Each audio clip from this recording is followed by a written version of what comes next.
नमस्कार, आप सभी का एक बार फिर से स्वागत है हमारे चैनल संस्कारी बेटी पे। आज हम सुनेंगे देवशयनी एकादशी व्रत कथा और कहानी। आषाढ़ माह के शुक्ल पक्ष के एकादशी तिथि को देवशयनी एकादशी कहते हैं।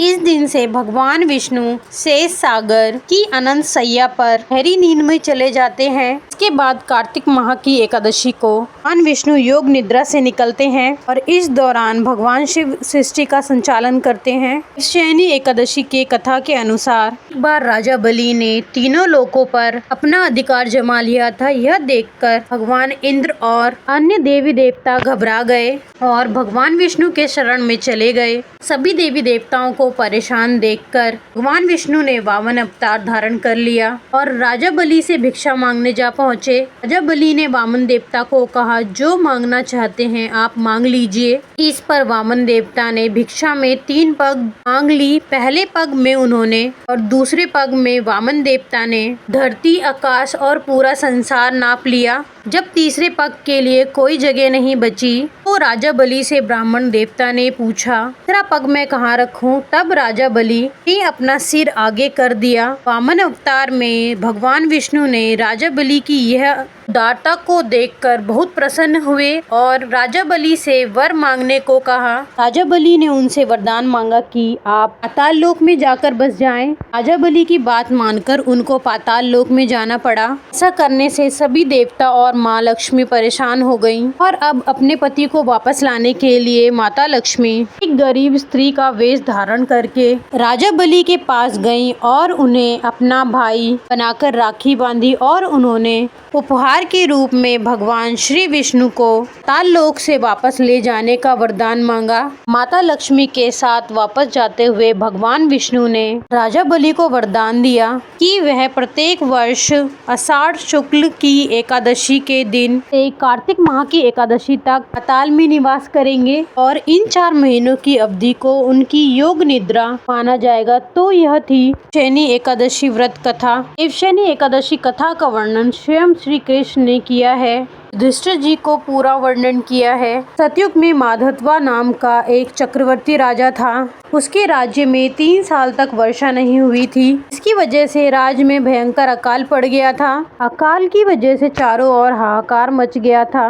राज्य के अंदर के लोगों के अंदर धार्मिक भावना कम होने लगी थी। प्रजा राजा के पास जाकर अपना दर्द बताती, जिससे राजा भी बहुत चिंतित थे। राजा माधवा को लगता कि आखिर उनसे ऐसा कौन सा पाप हो गया है जिसके फलस्वरूप हमें सजा मिल रही है। इस संकट से मुक्ति पाने के लिए राजा अपने सेना के साथ ब्रह्मा जी के पुत्र ऋषि अंगारी के पास पहुँचे। अंगारी ऋषि ने उनके आने का कारण पूछा। तब राजा ने ऋषि से हाथ जोड़कर कहा, ऋषिवर, मैं पूरी निष्ठा से धर्म का पालन करता हूँ, फिर मेरे राज्य की ऐसी हालत क्यों है?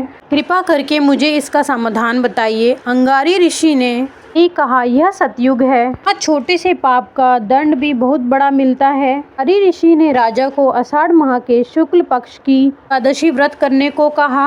अंगारी ऋषि ने कहा, इस व्रत का फल तुम्हें जरूर मिलेगा। महर्षि अंगिरा के आदेश का पालन करते हुए राजा अपनी राजधानी वापिस आ गए और उन्होंने चारों वर्ण सहित देवशयनी एकादशी का व्रत पूरा किया, जिसके फलस्वरूप उनके राज्य में मूलाधार वर्षा हुई। एक बार फिर से राजा के राज्य में खुशहाली छा गई। तो यह थी देवशयनी एकादशी व्रत कथा। ओम नमो भगवते वासुदेवाय नमः।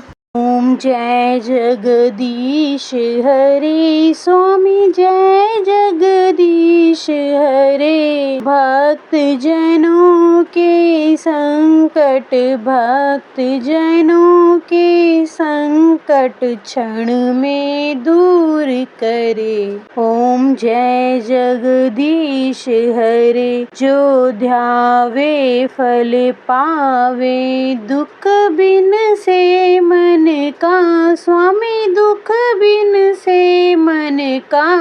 सुख संपत्ति घर आवे, सुख संपत्ति घर आवे, कष्ट मिटे तन का। ओम जय जगदीश हरे। मात पिता तुम मेरे, शरण गहूँ मैं किसकी? स्वामी शरण गहूँ मैं किसकी? तुम बिन और न दूर दूजा तुम बिन और न दूजा, आस करूँ मैं जिसकी। ओम जय जगदीश हरे। तुम पूर्ण परमात्मा तुम अंतर्यामी, स्वामी तुम अंतर्यामी। पार ब्रह्म परमेश्वर तुम सबके स्वामी। ओम जय जगदीश हरे। तुम करुणा के सागर तुम पालन करता, स्वामी तुम पालन करता। मैं मूरख कल कामी, मैं मूरख खल कामी, कृपा करो भरता। ओम जय जगदीश हरे। तुम हो एक अगोचर, तुम हो एक अगोचर, सबके प्राणपति, स्वामी सबके प्राणपति। किस विध मिलूं दया मैं, किस विध मिलूं दया मैं, तुमको मैं कुमति। ओम जय जगदीश हरे। दीन बंधु दुख हरता तुम ठाकुर मेरे, स्वामी तुम ठाकुर मेरे। अपने हाथ उठाओ, अपने हाथ उठाओ, द्वार पड़ा मैं तेरे।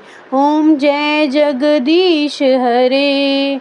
विषय विकार मिटाओ, पाप हरो देवा, स्वामी पाप हरो देवा। श्रद्धा भक्ति बढ़ाओ, श्रद्धा भक्ति बढ़ाओ, संतन की सेवा। ओम जय जगदीश हरे। कि जगदीश की आरती जो कोई नर गावे, स्वामी जो कोई नर गावे। कहत शिवानंद स्वामी, कहत शिवानंद स्वामी, सुख संपत्ति आवे। ओम जय जगदीश हरे। ओम जय जगदीश हरे, स्वामी जय जगदीश हरे। आपको ये जानकारी कैसी लगी कृपया कमेंट करके बताएं और हमारे चैनल संस्कारी बेटी को लाइक एंड सब्सक्राइब करें। धन्यवाद। ओम नमः शिवाय।